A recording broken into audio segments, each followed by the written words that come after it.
Drahí moji Žilinčania, sestry, bratia, brat biskup, bratia Dominikáni, pokoj a dobro. Tam to máte napísané. Ďakujem Petrovi Ničikovi, že ma pozval na túto krásnu slávnosť. A keď som si všimol, že to bude v kostole, tak si vravím, musím sa slušne obliecť. No a najvzácnejšie, čo doma mám na oblečenie, je táto biela halba, ktorú mi daroval otec Tonko Srholec. Keď sme spolu sobášili, bol to taký ekumenický sobáš, požičal mi ju vtedy. A keď to skončilo, som mu prezradil, že práve mám 40 rokov a Tonko hovorí, tak toto si vezmi, to je dar od katolíckej cirkvi, Daniel. Takže mám to. Mám pre vás pripravené niečo, čo je medzi poviedkou, meditáciou a modlitbou a nazval som to Nečakaný advent. Možno to bude takto. Je noc. Slušní ľudia dávno spia, iba ja bdiem. Mysľou mi plynú znepokojujúce obrazy z Facebooku. Myslím na rok, čo uplynul. Rok, v ktorom zavraždili Jána a Martinu. Vrahov si najali mafiáni s dobrými stykmi na najvyšších miestach. Rok, v ktorom sme zistili, že sme chytení v sieti cudzích záujmov. Rok, v ktorom sme pochopili, že tú chobotnicu neporazíme z námestí. Je advent, no nič nádejné k nám z budúcnosti veľmi neprichádza. Svet sa otriasa v základoch. V temnej výške visí hrozba globálnej vojny. Nenávidím ja utečencov, ktorých tváre poznáme iba z novín a z televízie. Politici sa chystajú obohnať náš bohatý, bezpečný svet plotmi zo žiletiek. Vo Francúzsku žlté vesty zakladajú ohne nebezpečné pre celú Európu. Putin sa spokojne usmieva. V Británii sa škrábi Brexit. Amerika trumpuje. Smutní ďalej smútia, pijani ďalej pijú, manželstvá sa ďalej rozpadajú, deti ďalej unikajú do chemických rajov, chorí ďalej chorľavejú, hladní ďalej hľadujú, ľudia ďalej umierajú. Idem do chladničky, aby som prišiel na veselšie myšlienky. Ohrívam si posledný zvyšok kapustnice, modrý plamienok plynu vo mne prebudí mystickú náladu. Premýšľam o téme vianočnej kázne. Listujem v hlave. Mám v nej kopu osvedčených tém, napríklad Anjel Gabriel a Mária. Pred očami mám pokojné, snivé obrazy Da Vinciho či Rafaelovo zvestovanie. Bolo by to povznášajúce a pôvabné. Mohol by som kázeň nazvať Svetlo vianočného pokoja.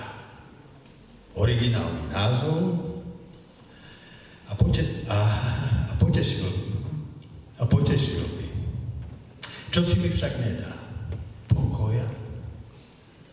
To nemyslíš vážne. Veď je to otrepané a ani to nie je pravda. Celé sme to pomotali. Advent predsa nie je o idylke pokoja. Advent je výzva na cestu, pozvanie k dobrodružstvu. Vyzýva opustiť náš zabezpečený svet a vykročiť v ústrety neistote neznámeho, Božieho. A zda preto Angličania dobrodružstvo nazvali adventure. Advent je vyrušenie zo spánku.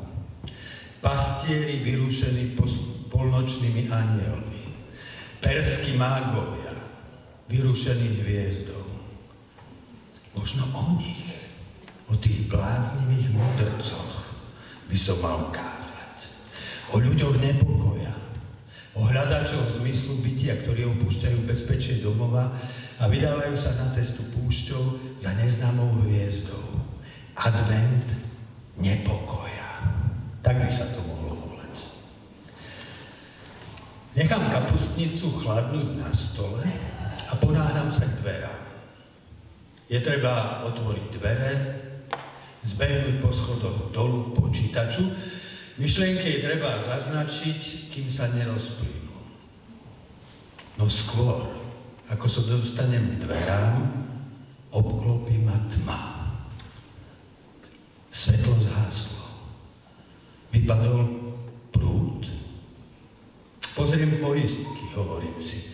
Siahnem po kľúčke, nič však nedokážem nahmatať. Obrátim sa dozadu, aspoň sa mi zdá, že som sa obrátil. Urobím niekoľko ráznych krokov. Nie som si istý, či na niečo našľapujem. Hľadám okno. Chcem sa pozrieť, či v dome naproti svietia. Možno vypadla celá ulica. Okno však neviem nájsť. Čo ak tu nikde nie je? Pobehujem tmou. Na nič nenašľapujem, do ničoho nenarážam. Po chvíli to viem naisto. Nie je tu kuchyňa, chodba, ani izba. Nie je ani dom naproti. Nie je ani náš dom. Nie je ani ulica, ani mesto. Nevypadol prúd. Vypadlo všetko. Až teraz som si uvedomil to ticho. Chvíľu som to nevedel ani pomenovať. Doteraz som nič podobné nezažil. Také ticho som ešte nepočul. Nepočujem ani vlastný dých. Kladiem si dlaň na hruď, druhú pod nos, no ani hruď, ani nos nie je tam, kde by mali byť. Zjavne nedýcham. Tam, kde by som mal byť, nie som. Hoci napriek tomu viem s istotou, že som. To, čo ma obklopuje, nie je tma. Je to svetlo. Teda, aby som bol presný, nie svetlo v bežnom zmysle slova. Nie svetlo hmoty. Skôr svetlo vedomia. Nie, ani svetlo vedomia nie. Skôr život. Život sám, úplný, bez ozvyšku. Cítim ho na sebe ako nesmierny prúd bytia. Preniká všetkým, úplne všetkým. Prameň, z ktorého som doteraz deň za dňom pil iba dúšok po dúšku, ma zaplavil. Topím sa v ňom. Vnímam ho priamo ako neohraničenú záplavu radosti, hrôzy a úžasu. Stretol som sa s nekonečnou.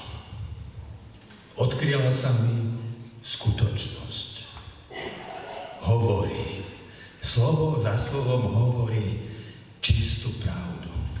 Každé slovo ma z niečoho vyzlieka. Napokon som úplne nahý.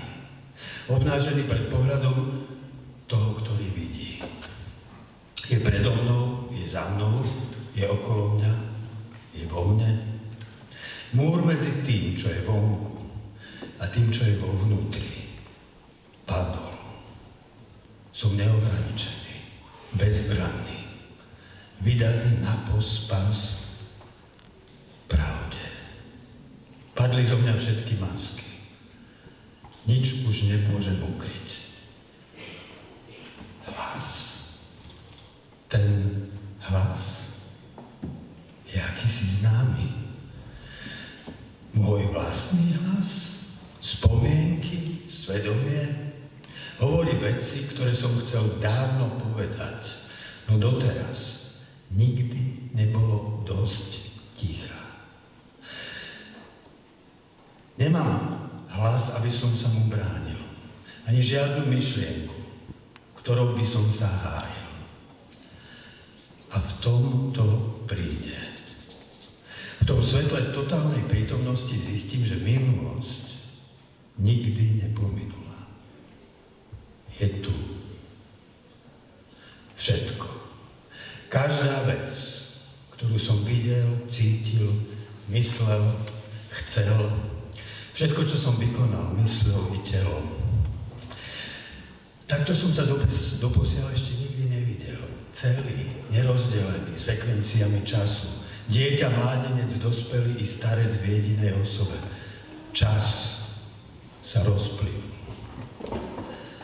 Teraz ťa vidím, Kriste. Priamo. Tvárou v tvár. Aké zvláštne. Tvoja tvár sa neustále mení. Máš tvár toho tučného dievčaťa z našej triedy. Vysmievali sme sa jej pre jej maďarský prízvuk. Tvár bledého chlapca s medovým hlasom, inak sme ho nevolali iba Buzi. Napodobňovali sme jeho smiešné ženské pohyby. Máš tvár chudobného príbuzného, večne ufrflaný, neznesiteľná poklada. Možno preto sme jeho biedu prehliadali. Máš tvár spolužiakov, kolegov či príbuzných, tých, ktorých som odsúdil, ktorými som pohrdol, ktorých som ohovoril. Tvár bedárov, bezdomovcov, utečencov za hranicami našej unúdenej bezpečnosti. Tváre chorých, umierajúcich, ktorých som vo svojom zhone za vetrom obišiel. Sú tu všetci. A oni všetci sú ty. Nepozeraj sa na mňa. Nepozeraj sa, Kriste, tými ich očami. Kam sa mám pred tým pohľadom skryť? Hudba svetla je ako smiech. Pred jej výsmechom sa stvrkávam ako sušená slivka. Prepadám sa do seba. Zostáva zo mňa iba nič. Bod bez rozsahu. Obsah bez objevu. Ty predo mnou stojíš otvorený ako brána. Otvorený ako rana. Poď, šepkáš. Alebo sa mi to iba zdalo. Vstúp. Vstupujem a tam ste tam všetci. Milovaní i prehliadaní. Hladní i síti. Chorí i zdraví. Cudzinci i domáci. Sudcovia i obvinení. Obete i páchatelia. Všetci sme v tej tragikomedii zohrávali raz tú, raz onú rolu. Každý niečím ukľúdený. A nikto nie je bez viny. Hra skončila.